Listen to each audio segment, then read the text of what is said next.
Pagi hari di rumah Simatupang dikejutkan dengan kabar kebakaran yang terjadi di pertambangan miliknya. Asistennya memberitahunya lewat sambungan telepon. Apa? Bagaimana bisa?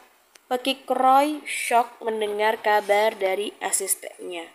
Saya juga tidak tahu Tuan, kebakaran terjadi pada dini hari Tuan, saut asisten Roy dari seberang telepon. Apakah ada korban jiwa dalam kejadian itu? Tanya Roy. Tidak ada Tuan, tapi hampir semua pertambangan habis terbakar, jawab asisten Roy. Roy terduduk lemas mendengarnya. Sudah bisa dipastikan perusahaannya akan mengalami kerugian besar. Kerugian bisa ditaksir mencapai ratusan miliar. Saya akan segera ke sana, ucap Roy lalu mengakhiri panggilannya. Ia mengurut pelipisnya yang terasa berdenyut. Baru kemarin ia bisa meyakinkan para pemegang saham. Kini sudah timbul masalah baru. Apa yang terjadi, Mas? Kenapa kamu terlihat pusing setelah menerima telepon? Tanya Margareta yang khawatir. Terjadi kebakaran di pertambangan, jawab Roy. Apa? Kaget Margareta. Hampir saja tubuh Margareta limbung kalau tidak dipegangi oleh Roy. Wanita parubaya itu syok mendengar kabar tersebut. Roy membantu mendudukkan tubuh istrinya di sofa. Ia memberikan minuman kepada istrinya. Minum dulu, ucap Roy menyerahkan gelas yang berisi air minum itu kepada sang istri. Margareta mengulurkan tangannya dan menerima minuman itu. Kenapa ini, Mas? Kenapa tiba-tiba bisa terjadi kebakaran seperti ini? Ucap Margareta yang terlihat gelisah sambil meletakkan gelasnya di atas meja.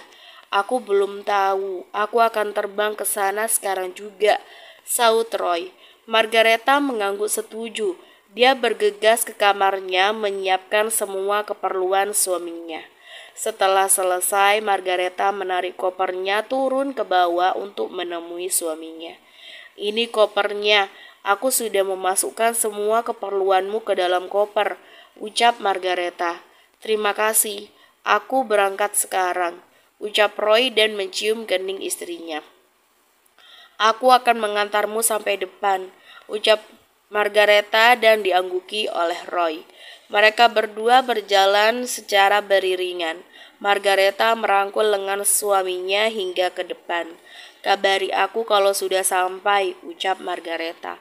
Roy mengangguk lalu masuk ke dalam mobil. Perlahan mobil yang ditumpangi Roy pergi meninggalkan mansion. Margareta masuk ke dalam rumah ketika mobil suaminya sudah tidak terlihat lagi. Aku harus menemui Tuan Abraham dan juga istrinya. Aku akan mencoba merubah acara pertunangannya menjadi acara pernikahan Marlo dan violin, gumam Margareta sambil masuk ke dalam rumah. Dia naik ke lantai atas menuju ke kamarnya. Dia bersiap-siap untuk menemui Abraham. Diraihnya tas miliknya dari atas nakas, kemudian dia melangkahkan kakinya keluar dari kamar. Dia menuruni anak tangga menemui pembantunya. Bi, saya mau keluar dulu sebentar. Nanti kalau Marlo mencari saya, katakan suruh menghubungi saya, ucap Margareta buru-buru. Baik, Nyonya, jawab sang pelayan. Margareta buru-buru keluar dari mansionnya. Dia menuju ke mobil yang sudah disiapkan oleh sopirnya. Suara pintu mobil ditutup oleh Margareta. Kita kemana, Nyonya Margareta? Tanya sang sopir. Kita ke rumah Tuan Abraham, jawab Margareta. Sopir mengangguk dan melajukan mobilnya menuju ke rumah Abraham. Di kantor Gama, Ara heboh melihat tentang kebakaran tambang milik Roy. Dia menghampiri Gama di meja kerjanya sambil membawa ponselnya. Pak, kamu harus melihat berita pagi ini sekarang juga, ucap Ara menyuruh Gama. Berita apa? Saya belum melihatnya, tanya Gama pura-pura tidak tahu. Ini Pak, lihat beritanya. Di sana tertulis pabrik tambang milik perusahaan Simatupang terbakar. Ara terlihat antusias memperlihatkan ponselnya kepada Gama. Gama pura-pura menerima ponsel itu dan membacanya. Setelah selesai, dia memberikan ponsel itu kepada Ara. "Bagaimana menurut Bapak?" tanya Ara penasaran dengan tanggapan Gama. "Biarkan aja, mungkin itu yang disebut dengan karma," santai Gama sambil menyandarkan punggungnya di sandaran kursi. "Hanya itu saja?" Ara tidak percaya. Reaksi Gama di luar ekspektasi Ara. Ia mengira Gama akan bersorak melihat musibah yang menimpa Roy. "Memangnya harus bagaimana? Apa kamu pikir aku bakal loncat-loncat?" "Tidak akan, ini baru permulaan," ucap Gama keceplosan. "Baru permulaan?" tanya Ara mengerutkan keningnya. "Lupakan, sekarang kembali ke mejamu dan segera kerjakan pekerjaanmu," ucap Gama mengalihkan pembicaraan. Ara mengangguk patuh. Dia berjalan menuju ke meja kerjanya sambil memikirkan kata-kata Gama. Dia merasa ada yang janggal dengan kata-kata itu. Sepertinya dia harus mencari tahunya. Ara duduk di meja kerjanya yang ada di ruangan Gama. Dia mengeluarkan ponselnya dan mengirim pesan pada seseorang. "Selidiki kebakaran pabrik tambang milik Roy. Saya ingin informasinya hari ini juga." Setelah selesai, Ara memasukkan ponselnya ke dalam laci meja kerjanya. Usai itu, dia mulai mengerjakan pekerjaannya. Sejak tadi, Gama memperhatikan gerak-gerik Ara. Menghubungi siapa dia? Jangan bilang dia menghubungi pria yang kemarin. Kesal Gama dalam hati mengingat kejadian kemarin. Ceklek, Firman masuk ke dalam ruangan Gama. Dia duduk di kursi yang ada di depan meja kerja Gama. "Saya sudah tahu," ucap Gama sebelum Firman mengatakannya. Dia seolah tahu apa yang hendak Firman katakan. Firman merotasi bola matanya dengan malas. "Apa langkah selanjutnya yang akan Anda lakukan, Tuan?" tanya Firman. "Biarkan saja dulu. Aku ingin tahu apa yang akan terjadi setelah kejadian ini," saut Gama menyeringai. "Bagaimana dengan Tuan Abraham, Tuan? Pasti dia akan membantu Tuan Roy," tanya Firman. "Kita lihat dulu sejauh mana dia akan membantu perusahaan Simatupang. Selagi dia belum mengusik kita, maka kita diamkan saja dulu," saut Gama. Gama tidak akan mengusik Abraham lebih dulu kalau Abraham tidak mengusiknya. Ponsel Ara berdering. Nama Felix muncul di layar ponselnya. "Maaf Pak, saya keluar sebentar mau menerima telepon," pamit Ara buru-buru. Belum sempat Gama menjawab, Ara sudah lebih dulu keluar dari ruangan Gama. Ara mencari tempat yang aman untuk mengangkat telepon dari Felix. "Halo, iya?" sapa Ara setelah panggilannya terhubung. "Aku sudah mendapatkan informasinya. Pabrik itu terbakar bukan karena kecelakaan, melainkan ada seseorang yang sengaja menyabotasenya." "Pabrik itu sengaja dibakar, Rah. Kau tahu siapa dalangnya?" tanya Ara penasaran. "Siapa lagi kalau bukan anaknya sendiri?" saut Felix, orang suruhan Ara. "Hah? Maksudmu Gama?" tanya Ara tak menyangka. "Iya, siapa lagi kalau bukan dia? Kalau putranya yang satu lagi tidak mungkin melakukan itu." Ara manggut-manggut. Kini dia tahu kenapa respon Gama terlihat biasa saja. Karena ternyata dia adalah dalang dari pembakaran ini. Inilah yang Ara sukai dari Felix. Dia selalu mendapatkan informasinya secara detail. Ara mengakhiri panggilannya dan kembali masuk ke ruangan Gama. Dia menatap Gama yang biasa saja, seperti tidak tahu apa-apa. "Angkat telepon dari siapa kamu?" tanya Gama ingin tahu. "Jangan kepo deh Om, atau jangan-jangan Om cemburu ya?" goda Ara sambil berjalan ke arah Gama. "Percaya diri sekali kamu, memangnya siapa yang cemburu sama kamu?" kilah Gama. "Mulut Om bisa berkata tidak, tapi mata Om berkata iya," ucap Ara. "Sok tahu," ketus Gama. "Tumben Jeng Margareta kesini, ada apa? Mana Tuan Roy?" sapa Mami Violin dan Cipika-Cipiki dengan Margareta. "Suami saya sedang pergi ke Kalimantan meninjau pabrik kita yang terbakar," jawab Margareta seraya menjatuhkan bobot tubuhnya di sofa ruang tamu yang ada di kediaman Abraham. "Kami turut prihatin dengan musibah yang menimpa kalian. Apa Anda sudah tahu penyebab kebakaran itu?" ucap Mami Violin dengan wajah yang iba. Margareta menggelengkan kepalanya dengan senyum yang dipaksakan. Saya belum tahu, Jeng. Suami saya belum menghubungi. Mungkin dia masih di perjalanan, ucap Margareta. Mami Violin mengangguk. Dia mengusap bahu Margareta guna menenangkannya. Oh iya, ada perlu apa Anda datang kemari? Tanya Mami Violin merubah topik pembicaraan. Dia tidak mau membuat Margareta sedih dengan mengingat musibah yang sedang menimpa perusahaannya. Saya kesini ingin membicarakan tentang pertunangan Marlo dan Violin, Jeng. Saya ingin merubah pesta pertunangan itu menjadi pesta pernikahan mereka berdua. Menurut saya kalau lebih baik mereka menikah langsung daripada harus bertunangan lebih dulu, ucap Margareta mengutarakan maksud dan tujuannya. Mami Violin tidak langsung menjawab, dia mencoba mencerna ucapan Margareta terlebih dahulu. Maaf Jeng, saya tahu maksud Jeng Margareta itu baik, tapi saya tidak bisa memutuskan masalah ini sendirian. Saya harus obrolkan dulu masalah ini dengan suami saya dan juga putri saya.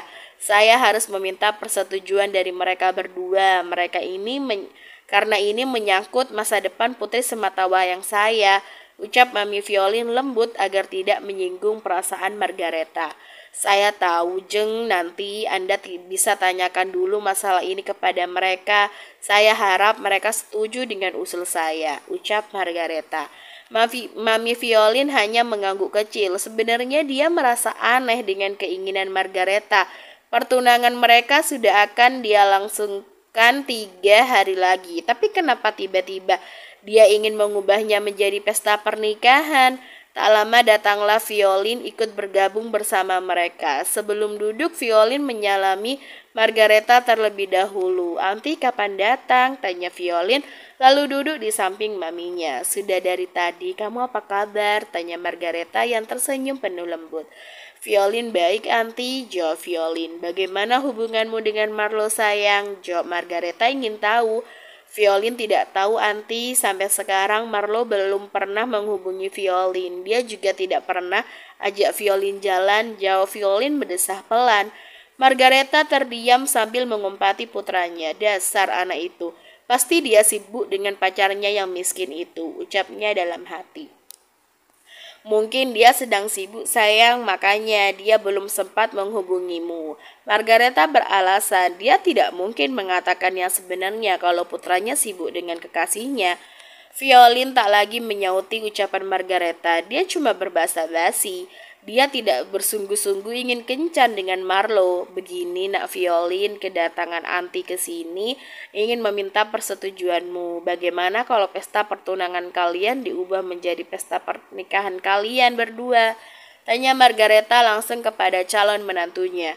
Violin menghela nafas pelan. Dia menatap maminya sejenak. Mami Violin menganggukkan kepala menyetujui keputusan putrinya. Bukan Violin mau menolak, tapi lebih baik kita bertunangan aja dulu, karena selama ini kita belum mengenal satu sama lain. Violin menolak secara halus. Menurutnya terlalu cepat untuk memutuskan menikah dengan Marlo. Dia belum pernah mengenalnya apalagi mengobrol berdua. Margareta mengangguk pelan. Baiklah kalau begitu, ucap Margareta dan pamit dari kediaman Abraham. Sepada, selamat sore semuanya. Ara cantik udah datang nih, teriak Ara memenuhi mansion Kalingga. Sepulang dari kantor gadis itu, dia tidak langsung pulang ke rumahnya. Dia pulang ke mansion uncle-nya. Sayang, jangan teriak-teriak, nanti tenggorokanmu sakit, girl. Tegur Eros yang juga berada di rumah putranya. Grandpa ada di sini juga. Nyengir Ara sambil menggaruk pelipisnya. Grandpa dari siang ada di sini, ujar Eros menghampiri cucu kesayangannya. Mami Yuna, mana Grandpa? Tanya Ara celingak-celinguk mencari Yuna orang tua Ziko. Mereka ada di atas, ayo kita ke sana, ajak Eros. Eros menggandeng cucunya menaiki anak tangga. Mereka bergabung dengan yang lain di ruang keluarga. Sayang, kamu kesini sama siapa? Sapa Yuna saat melihat Ara di kediamannya. Wanita itu beranjak dari tempat duduknya lalu menghampiri Ara. Dia menciumi setiap inci wajah Ara. Menjadi satu-satunya cucu perempuan di keluarga dia sekarang membuat semua orang menyayanginya, termasuk uncle dan juga antinya. Ara sendiri pulang dari kantor, Ara langsung mampir ke sini, jawab Ara tersenyum sumringah. Ya sudah, ayo duduk, ajak Yuna. Wanita itu merangkul bahu Ara dan membawanya duduk di sofa dengan yang lain. Sebelum itu, Ara menyalami Grandma dan juga angkelnya terlebih dahulu. Kamu magang di mana sayang? Tanya Kalingga. Di perusahaan Star Group, Uncle. Awalnya di perusahaan Simatupang, tiba-tiba berubah jadi Star Group. Jawab Ara yang masih belum ngeh kalau perubahan tempat magangnya itu ada campur tangan Firman suruhan Gama. Kalingga mengernyitkan dahinya dengan aneh. Kamu kenal CEO Star Group? Tanya Kalingga penuh selidik. Tahu Uncle, dia om ganteng. Jawab Ara dengan wajah merona membayangkan wajah tampan Gama. Tapi sayang, dia terlalu sulit untuk didekati, lesu Ara. Kamu suka sama CEO Star Group? Tanya Kalingga mengerutkan keningnya. Memangnya siapa yang tidak suka? Selain tampan, dia juga kaya raya. Saut Ara sambil memegangi kedua pipinya dengan lucu. Semua orang yang ada di situ menggelengkan kepalanya gemas melihat tingkah Ara. Kemarin Ziko ketemu Ara di restoran bersama seorang pria, Mam, ucap Ziko yang baru saja datang bergabung dengan mereka. Wow, ternyata diam-diam ada yang bekencan nih, seru Kalingga. Ara melototkan matanya ke arah Ziko. Sepupunya itu lemes, tidak bisa jaga rahasia. Dasar tukang ngadu, gerutu Ara. Ziko hanya mengedikkan bahunya dengan acuh. Siapa pria itu sayang? Apa dia kekasihmu? Tanya Yuna penasaran. Belum jadi kekasih, Mam. Dia sangat susah untuk didekati. Aku sudah sering menggodanya, tapi dia terlihat acuh, cebik Ara dengan sebal. Yuna tertawa kecil. Dia teringat dulu saat mendekati Kalingga. Kamu harus coba cara anti sayang. Dulu angkelmu juga jual mahal sama anti. Tapi di saat Anti mulai menjauhinya, angkelmu berbalik mendekati Anti. Terkadang pria gengsi untuk mengungkapkan perasaannya sayang, tapi di saat ada lelaki lain yang mendekati kita, dia akan marah dan tidak terima, ucap Yuna sambil melirik suaminya yang mendengus kesal. Kita harus tarik ulur, jangan terlalu agresif mendekatinya. Kita harus buat lelaki itu penasaran dengan kita, imbuhnya. Maksud Anti aku harus menjauhinya? Tanya Ara mencoba mencerna kata-kata ontinya. Iya, jika itu perlu, jawab Yuna. Nanti kalau dia malah menjauh bagaimana? Tanya Ara dengan ragu. Itu artinya pria itu tidak mencintaimu. Tinggalin dia dan cari laki-laki lain yang mencintaimu. Jangan buang-buang waktumu untuk mencari sesuatu yang tidak berguna, jawab Yuna. Bersambung.